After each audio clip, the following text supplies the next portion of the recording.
नमस्ते बिहार, मैं हूं शोभी मिश्रा आपके साथ। चलिए करते हैं बुलेटिन की शुरुआत बड़ी खबर के साथ। राजधानी पटना से आपको बड़ी खबर बता दी, जहां ट्रेन से करोड़ों का सोना गायब हो गया। कामाख्या नई दिल्ली ट्रेन में चोरी हुई है। पटना से आरा के बीच ये बड़ी घटना घटी। कामाख्या निवासी दो शख्स चोरी हुई है उनके बैग से और दोनों सोना लेकर दिल्ली जा रहे थे और चोरों ने सोने के बैग को ही गायब कर दिया। पटना रेल थाने में इस पूरे मामले को लेकर केस दर्ज कराया गया और सीसीटीवी खंगाल रही है इस वक्त पुलिस, ताकि जल्द से जल्द चोरों की गिरफ्तारी की जा सके। पीड़ित का स्टेटमेंट भी रिकॉर्ड किया गया है और मामले की तफ्तीश में इस वक्त पुलिस जुटी हुई है। तो ये बड़ी जानकारी आपको राजधानी पटना से दे रहे हैं और इस पूरी खबर की अधिक जानकारी के साथ हमारे संवाददाता संजय हमारे साथ फोन लाइन पर जुड़ चुके हैं। संजय, क्या कुछ है ये मामला, कैसे चोरी की घटना को अंजाम दिया गया? देखिए, ये असम के यात्री हैं, मनोज कुमार जैन हैं और 15,623 जो ट्रेन नंबर है नई दिल्ली कामाख्या एक्सप्रेस, ये सवार हुए थे उस पर और 1 करोड़ का तकरीबन 2 किलो सोना बताया जा रहा है। 3 लाख की 5 किलो चांदी और 2 लाख कैश भी था, वो भी उड़ा लिया है अपराधियों ने। और 2 ट्रॉली में, जो बैग ट्रॉली होती है उसी में ये रखे गए थे आभूषण जो थे, जबकि नगद जो था, जो कैश था, वो टिफिन में रखा हुआ था। राजस्थान के सुजनागढ़ स्टेशन से ये सवार हुए थे मनोज कुमार जैन और उनका reservation 2nd class AC 2A में था। बर्थ नंबर इनका 29 था और उन्हें इस ट्रेन में कामाख्या जाना था। इस बीच आरा पटना के बीच में, जैसा कि वो बता रहे हैं, उनके गहने और कैश की चोरी कर ली गई है। पटना जंक्शन पर जब उनकी आंखें खुली और दोनों ट्रॉली और टिफिन को उन्होंने गायब पाया तो हड़बड़ा कर उन्होंने फोन किया। उसके बाद आनंद फानंद में पुलिस और जो ट्रेन में सवार थे RPF के कर्मी वो पहुंचे। मनोज ने जो जानकारी दी उसके अनुसार पटना जंक्शन पर ही संभवतः चोरी हुई है और इस बाबत GRP में उन्होंने केस दर्ज कराया है।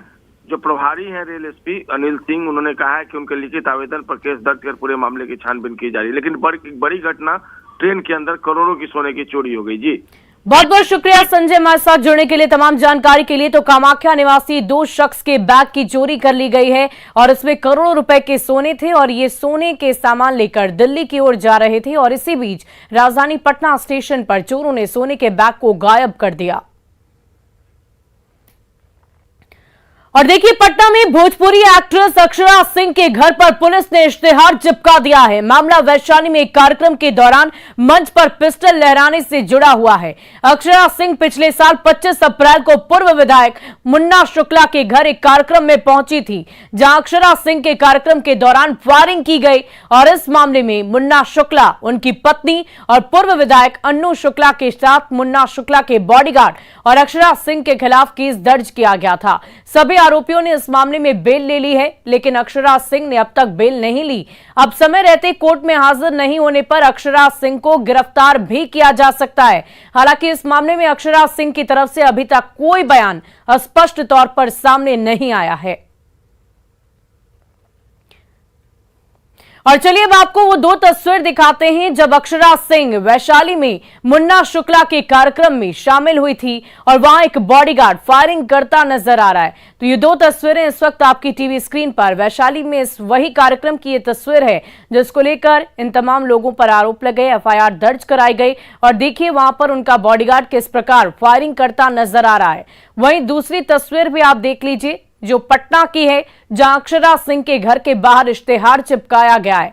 तो दोनों तस्वीरें हमने आपको दिखाए किस प्रकार से वैशाली के में कार्यक्रम के दौरान, विधायक जी के कार्यक्रम के दौरान अक्षरा सिंह के इस कार्यक्रम में कई लोग मौजूद थे और वहां पर फायरिंग की गई। फायरिंग की घटना को अंजाम दिया गया, पिस्टल लहराया गया, जो कि कानूनन अपराध है और इसी के तहत सभी लोगों पर FIR दर्ज कराई गई थी और सभी लोगों ने बेल तो ले ली है, लेकिन अक्षरा सिंह ने इस मामले में अभी तक बेल नहीं ली है और यही वजह है कि उनके घर के बाहर इश्तेहार चिपकाया गया। अगर वो कोर्ट में पेश नहीं होती हैं तो उनकी गिरफ्तारी की जा सकेगी।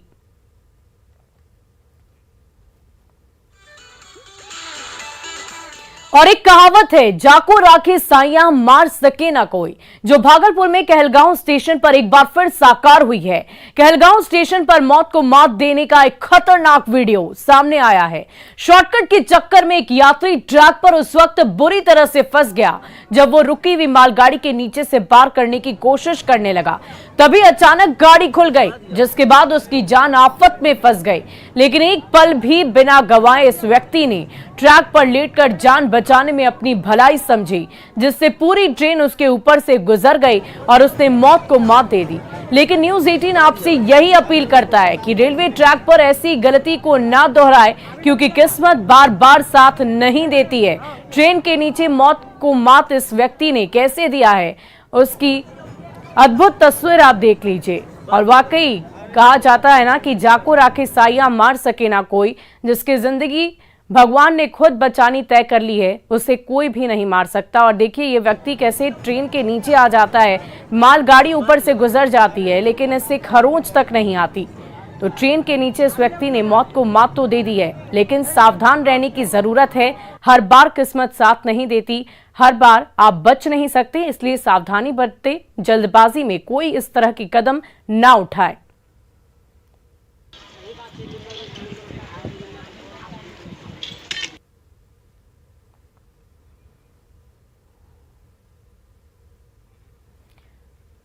और भागलपुर पुलिस की एक और लापरवाही सामने आई है, या यूं कहिए कि कैदियों के भागने की घटना से पुलिस सबक लेने को तैयार ही नहीं है। कोर्ट में पेशी के दौरान एक बार फिर पुलिस पूरी तरह से बेपरवाह नजर आई। कोर्ट परिसर में दो कैदियों के हाथों में रस्सी तो बंधी थी, लेकिन दूर दूर तक पुलिस का कोई जवान वहां पर मौजूद नहीं था। ऐसे में दोनों कैदी चाहते तो कभी भी भाग सकते थे। आसपास में इतनी गाड़ियां थी, अगर कोई कुख्यात कैदी होता तो यकीन मानिए उसके गुर्गे पुलिस की इस लापरवाही का फायदा उठाकर कब का भाग लिए होते, या ये दोनों कैदी खुद ही फरार हो सकते थे। इस दौरान पुलिस की बद इंतजामी भी खूब देखने को मिली। पुलिस जवान कभी इस गाड़ी में तो कभी उस गाड़ी में कैदी को बिठाने के चक्कर लगवाते रहे। कोर्ट परिसर में कुछ देर बाद दिखे उत्पाद विभाग के एएसआई से जब कोर्ट परिसर से पुलिस की लापरवाही पर सवाल पूछे गए, तो देखिए कैसे उन्होंने जवाब दिया, मानो कैदी उन्हें बताकर फरार होता। पुलिस सिपाही ने है कोई कहाँ है? ऐसे छोड़ दिए इसको। भाग जाएगा तो कैसे भाग जाएगा? अपने मन से क्या? कोई नहीं था सर साथ में सब था। आपके बोलने से नहीं हो सकता है ना, आप लोग के बोलने से। देखा है कोई।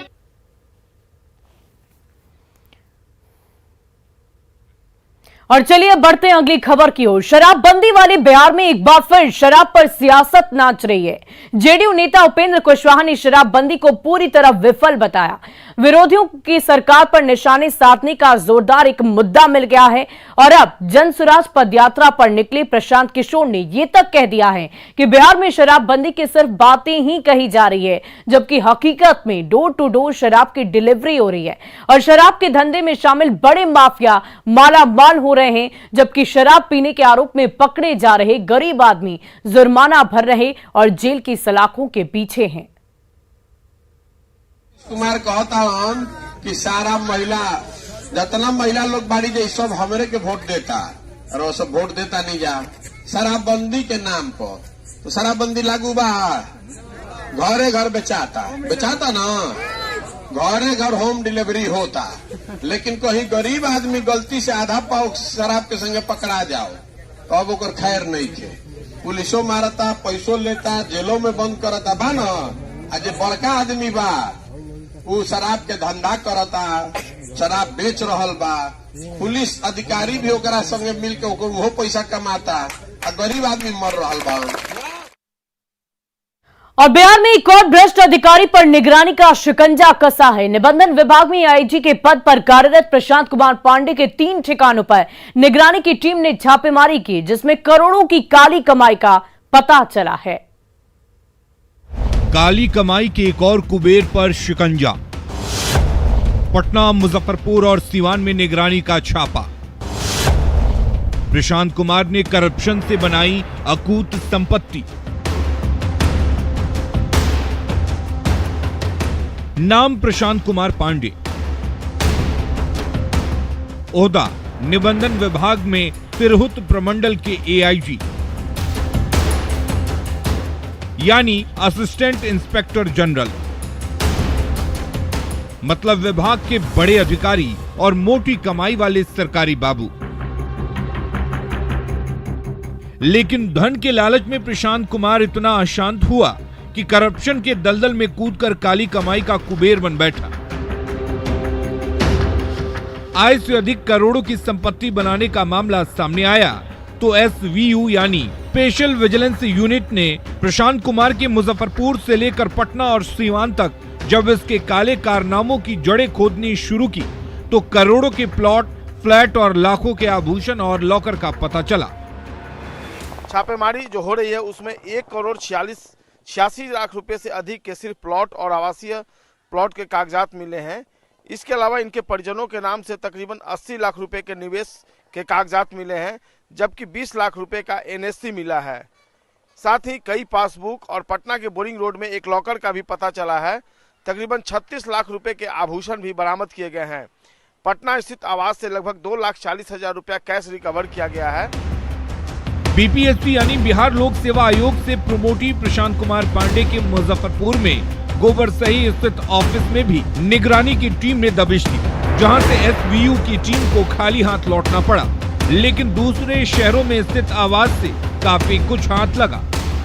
निबंधन कार्यालय जो हमारे पीछे आप देख रहे हैं, इसी कार्यालय के अंदर जो है उनके ऑफिस में निबंधन कार्यालय में जो है वह विजिलेंस की टीम पहुंची थी और छापेमारी करी थी। आय से अधिक संपत्ति का मामला है और ऐसे में सुबह से ही मुजफ्फरपुर और सीवान और पटना सहित कई जगहों पर जो है वह छापेमारी चल रही थी। प्रशांत कुमार ने करप्शन की नाली में गोता लगाकर कैसे अकूत संपत्ति बनाई है, इसका एक और सबूत सीवान की महादेवा नई बस्ती में दूर से ही चमक रहा। यह आलीशान भवन है जिसे प्रशांत कुमार ने काली कमाई की नींव पर खड़ा किया है। निगरानी की टीम ने यहाँ भी घंटों तलाशी ली, जिसमें अकूत संपत्ति के सबूत मिले। देख सकते हैं ये इस मकान में विजिलेंस की टीम द्वारा घंटों से छापेमारी चल रही है। मुजफ्फरपुर में निबंधन कार्यालय में तैनात प्रशांत कुमार का ये आवास है, जहां पे विजिलेंस की टीम द्वारा छापेमारी की जा रही है और संबंधित कागजातों की जांच की जा रही है। आय से अधिक संपत्ति मामले में छापेमारी की बात कही जा रही है। काली कमाई के कुबेर प्रशांत कुमार ने पत्नी और खुद के नाम पर करोड़ों की संपत्ति बनाने के साथ ही बेटों और परिजनों के नाम पर भी खूब खेल किया है और रियल एस्टेट सेक्टर में बड़ा निवेश किया है। इतना ही नहीं, राज्य के बाहर भी बड़े पैमाने पर कई संस्थानों और शहर में निवेश के सबूत मिले हैं। 2 बेटों की पढ़ाई पर ही इस भ्रष्ट अधिकारी ने 1 करोड़ से ज्यादा खर्च किया है, जबकि बोरिंग रोड में एक बड़े दुकान का भी पता चला है। निश्चित तौर पर जो आज ये कार्रवाई हुई है उससे जो धन कुबेर ऑफिसर हैं, जो अकुत संपत्ति अर्जित की है भ्रष्टाचार के बल पर, उनमें खलबली मच गई है। संजय कुमार, न्यूज़ 18 पटना। बिहार में दूसरी बार महागठबंधन की सरकार बनने के बाद सीएम नीतीश कुमार गुरुवार को पहली बार मधुबनी पहुंचे, जहां उन्होंने पूर्व पंचायती राज मंत्री और दिवंगत जेडीयू नेता कपिल देव कामत की प्रतिमा का अनावरण किया। इस मौके पर पार्टी कार्यकर्ता काफी जोश में दिखे। सीएम के साथ मंत्री संजय झा सहित तमाम दिग्गज मौजूद रहे। लदनिया गांव में आयोजित कार्यक्रम में मिथिला की परंपरा अनुसार सीएम का भव्य स्वागत किया गया। वहीं कार्यक्रम के दौरान देश का पीएम कैसा हो, नीतीश कुमार जैसा हो के नारे भी लगे। मुख्यमंत्री नीतीश कुमार ने पार्टी कार्यकर्ताओं की हौसला अफजाई करते हुए मधुबनी की संस्कृति और सौहार्दपूर्ण माहौल की सराहना की।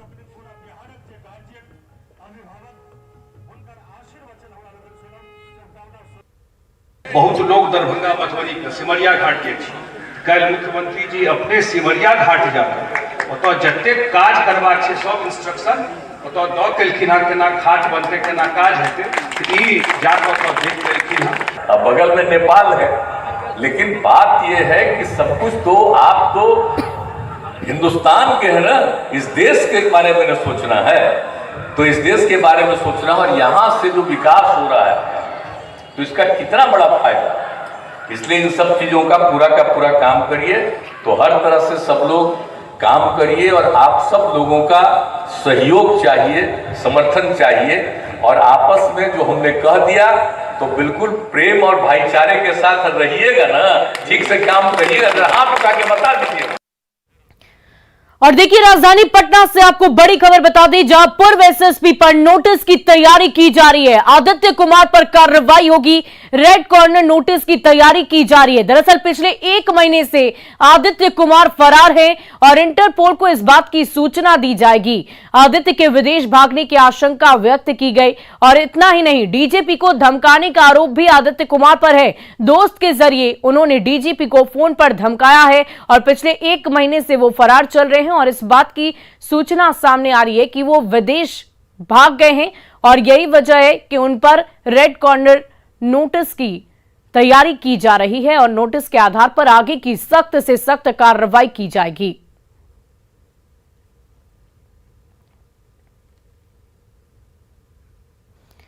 और अगली खबर समस्तीपुर से, जहां सदर अनुमंडल इलाके में बाइक सवार अपराधियों ने मथुरापुर घाट के पास बाजार समिति से अपने प्रतिष्ठान को बंद कर लौट रहे 2 गल्ला कारोबारी को गोली मारकर जख्मी कर दिया और कारोबारी के पैसे लूटकर फरार हो गए। जख्मी कारोबारी की पहचान शहर के गोला रोड के रहने वाले संजय झा और दिनेश शाह के रूप में की गई है। जिस जगह अपराधियों ने गोलीबारी और लूटपाट की वारदात को अंजाम दिया वो काफी भीड़भाड़ वाली जगह है और उस जगह पर अक्सर पुलिस की गश्ती रहती है। बावजूद इसके अपराधियों ने पुलिस को ठेंगा दिखाते हुए इस वारदात को अंजाम दिया। जख्मी हालत में दोनों कारोबारी को स्थानीय लोगों की मदद से समस्तीपुर सदर अस्पताल में इलाज के लिए भर्ती कराया गया है। फिलहाल पुलिस इस पूरे मामले की तहकीकात में जुट गई है।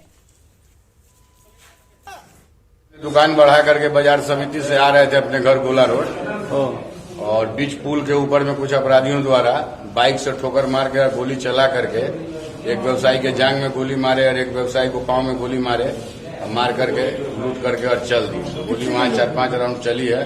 बहुत भीड़ था, बहुत पब्लिक था, कोई सहयोग नहीं किया। मथुरापुर से गल्ला व्यवसायी लौट रहे थे तो मथुरापुर पुल पे जाते चढ़ते हैं, वहीं पे ओवरटेक करके लगता है पैसा छीनने के क्रम में गोली मारा 2 व्यवसायी, एक के पैर एक के जांग में गोली मारा। और देखिए, पूर्व सांसद पप्पू यादव सिवान पहुंचे, जहां उन्होंने रुकनीदीपुर पंचायत के मुखिया पति प्रदीप तिवारी हत्या मामले को लेकर परिजनों से मुलाकात की। पप्पू यादव ने बिहार सरकार पर निशाना साधा और कहा कि ये सोचने वाली बात है कि अपराधी और माफियाओं को कौन संरक्षण दे रहा है।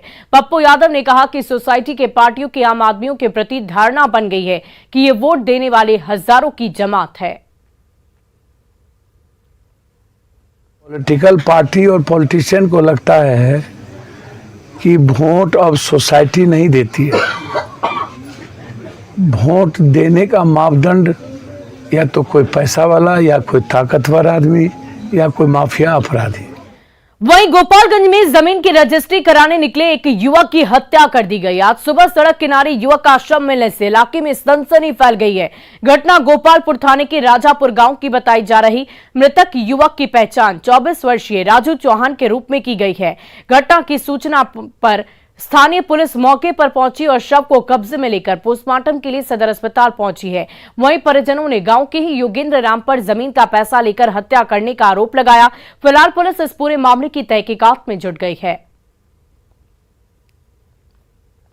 भाई जोगिंदर राम बोला के लेके गौवन हमारे भाई 3 लाख रुपया लेके गौआ राजापुर के ठीक है मार के बीट वाला राहुल जोगिंदर राम।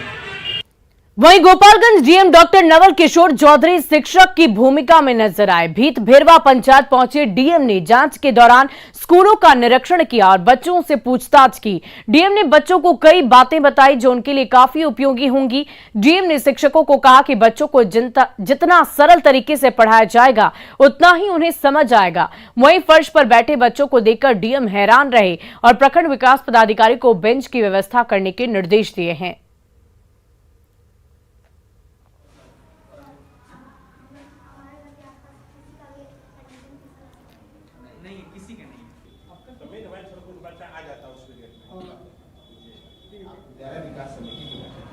तो वो बॉर्डर पे रहते हैं, तो अपना जो क्षेत्र एरिया है वो लेकिन टेरिटरी है, उस टेरिटरी से 5 क्या है, इंडियन कंट्री क्या है या एरिया क्या है। और देखिए, राजधानी पटना को स्मार्ट सिटी की 7वें वर्षगांठ पर ई कोर्ट की व्यवस्था शुरू करने जा रही है। अब आप घर बैठे ही कोर्ट की कार्रवाई देख सकते हैं।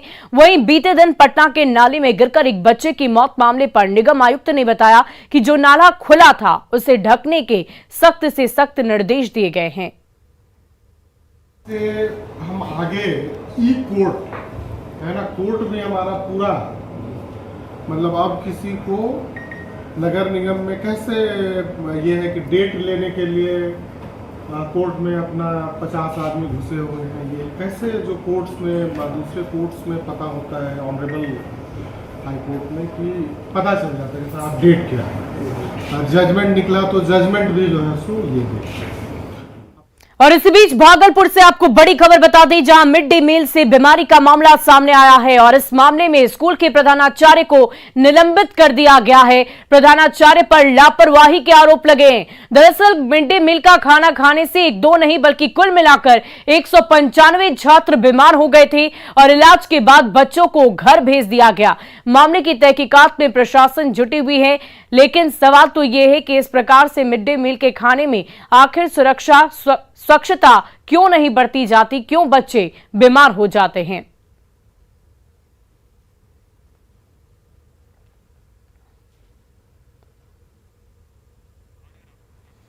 और देखिए, बेतिया में एक गाय ने 2 बछड़ों को जन्म दिया, जो कौतूहल का विषय बना हुआ है। जुड़वा बछड़ों को देखने के लिए दूर दूर से लोग पहुंच रहे हैं और इन दोनों का जन्म राम जानकी मंदिर में हुआ है, जो आस्था का भी केंद्र बन गया। स्थानीय लोग गाय के सामने भजन कीर्तन कर रहे। मंदिर की तरफ से इनका छठी भी मनाया जाएगा। 2 नंदी के जन्म को लोग चमत्कार के रूप में देख रहे हैं। एक तरह है, सब वेशभूषा वो सब का डील डॉल स्टाइल सब एक है, पहचान नहीं पा रहे हैं हम खुदे की ये कौन जेठा है कौन छोटा है। हम खुदे दिग्भ्रमित हैं, पहचान नहीं पा रहे हैं। यानी किनको बड़ा कहा जाए और किनको छोटा कह के बुलाया जाए, ये भी हमको पता नहीं है। यानी एक चमत्कार की तरह इसको देखा जा सकता है। ये है। और देखिए, दिल्ली में 14 नवंबर से शुरू होने जा रहे अंतर्राष्ट्रीय व्यापार मेले को लेकर मधुबनी पेंटिंग के कलाकारों में इन दिनों खुशी के साथ साथ मायूसी भी देखी जा रही है। कलाकारों का कहना है कि अंतर्राष्ट्रीय व्यापार मेले में अपना स्टॉल लगाने की उम्मीद में लोगों ने ऑनलाइन आवेदन करने के साथ ही दिल्ली जाने की पूरी तैयारी कर रखी है, लेकिन संबंधित विभाग से अभी तक कोई सूचना नहीं मिलने से मधुबनी के आर्टिस्टों में ट्रेड फेयर में शामिल होने की जो उम्मीदें बंधी थी वो बिखरती हुई नजर आ रही है। मधुबनी के कलाग्राम जितवारपुर से हमारे संवाददाता अमित रंजन की यह रिपोर्ट देखिए। दिल्ली ट्रेड फेयर को लेकर यहां मधुबनी के कलाग्राम जितवारपुर में कलाकारों में खुशी भी है और कुछ मायूसी भी दिख रही है।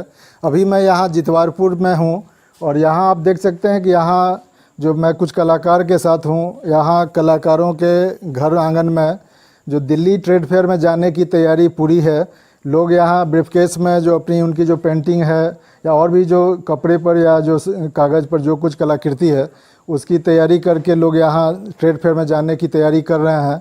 टिकट लिया जा चुका है, लेकिन मायूसी ये है कि कलाकारों को अभी तक इस बार मात्र अब 2-3 दिन का वक्त रह गया, लेकिन अभी तक स्टॉल वहाँ किनको मिलेगा इसकी अभी तक पुष्टि नहीं हो पाई है। तो ऐसे में कलाकार थोड़े मायूस भी हैं, लेकिन अपनी तरह से वो अपनी तैयारी जो उनकी है वो लगभग यहाँ पूरी हो चुकी है।